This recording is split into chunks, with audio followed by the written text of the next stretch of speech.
Assalamualaikum warahmatullahi wabarakatuh.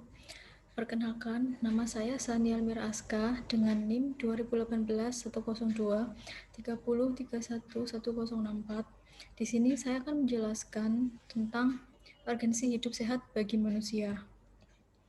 Islam merupakan agama yang mengatur seluruh aspek kehidupan manusia. Salah satu aspek yang diperhatikan dalam Islam adalah tentang kesehatan, karena kesehatan merupakan hal yang mutlak dalam menjalani aktivitas kehidupan manusia. Bila tubuh manusia dalam keadaan sehat, mereka bisa melakukan aktivitas ibadah, aktivitas sosial, serta aktivitas dunia dengan baik terhadap semua aspek tersebut.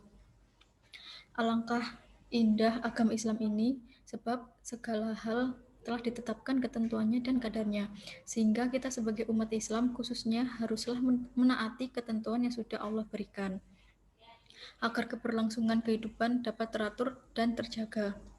Mulai dari hal besar hingga hal kecil diatur di dalam Islam, mulai dari mengelola negara hingga mengelola keluarga, mulai dari menjaga kebersihan lingkungan hingga menjaga kebersihan diri. Kesemua hal tersebut tidak luput dari ajaran Islam yang bersumber dari Al-Quran dan hadis, sehingga kita sebagai muslim tinggal melaksanakan ketentuan yang ada. Akan tetapi, ketidaktahuan dan ketidakpedulianlah yang menjadikan hadirnya berbagai problematika. Ketika kita sudah tidak memperdulikan hukum, maka secara otomatis kita akan lebih menuruti nafsu serta bujukan setan, sehingga keteraturan yang seharusnya terjaga pun ternodai. Dari Abu Malik Al-Harits bin Al-Asy'ari radhiyallahu anhu, ia berkata, telah bersabda Rasulullah SAW, itu sebagian dari iman, salah satunya terkait tentang kebersihan. Kebersihan adalah salah satu bagian penting di dalam Islam. Kebersihan dan kesucian merupakan bagian dari kesempurnaan nikmat dan yang diberikan Allah Subhanahu wa taala kepada hambanya. Karena bersih merupakan modal awal dari hidup sehat. Kesehatan merupakan nikmat yang tidak ternilai harganya. Allah berfirman dalam hal ini, Allah tidak ingin menjadikan kamu susah, tetapi Dia ingin menyucikan kamu dan menyempurnakan nikmatnya kepadamu. Semoga kamu bersyukur. Bahkan Rasulullah SAW mengaitkan kebersihan itu dengan keimanan seseorang. Rasulullah SAW bersabda, suci itu bagian dari iman. Dalam hadis tersebut sangat jelas dikatakan bahwa kebersihan dan kesucian merupakan bagian yang tidak dapat dipisahkan dari keimanan. Oleh sebab itu, orang yang tidak menjaga kebersihan dan kesucian sama dengan telah mengabaikan sebagian dari nilai keimanan, sehingga dia belum termasuk orang yang betul-betul beriman secara keseluruhan. Kebersihan amat erat kaitannya dengan kesehatan. Ketika seseorang peduli dan tanggap akan kebersihan, maka kesehatannya pun akan terjaga pula. Agama Islam sungguh luar biasa dalam memberikan perhatian terhadap persoalan kesehatan, karena kesehatan merupakan salah satu unsur penunjang utama dalam melaksanakan berbagai hal, baik itu bekerja maupun dalam pelaksanaan aktivitas ibadah kepada Allah Subhanahu wa taala. Manusia diperintahkan untuk bersih sebab Islam ingin menjaga aspek kesehatan terhadap diri manusia, sebagaimana yang disampaikan Imam Asy-Syatibi dalam kitabnya Fi Usul Al-Ahkam, bahwa tujuan kehadiran agama Islam dalam rangka menjaga agama, jiwa, akal, jasmani, harta, dan keturunan.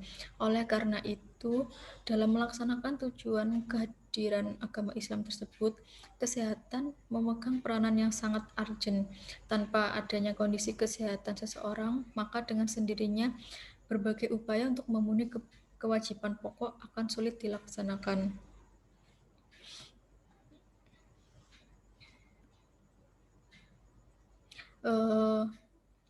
Dengan kata lain, dapat disimpulkan kesehatan yaitu modal pokok dalam mencapai tujuan kehadiran agama.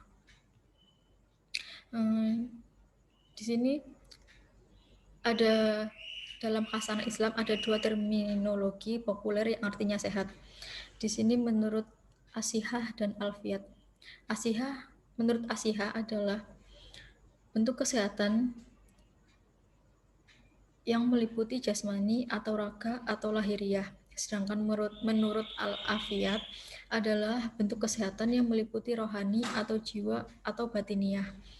Islam jauh-jauh hari sudah memberikan petunjuk secara jelas, komplit, dan terpadu tentang konsep pentingnya menjaga kesehatan baik secara jasmani maupun rohani. Akan tetapi, apabila kita amati, kebersihan masih menjadi masalah yang perlu kita perhatikan.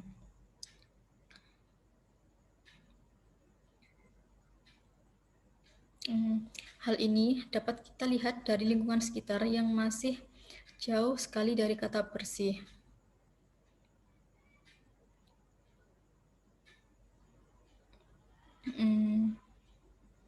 Sebab masih banyaknya sampah yang berserakan di mana-mana sehingga menimbulkan berbagai macam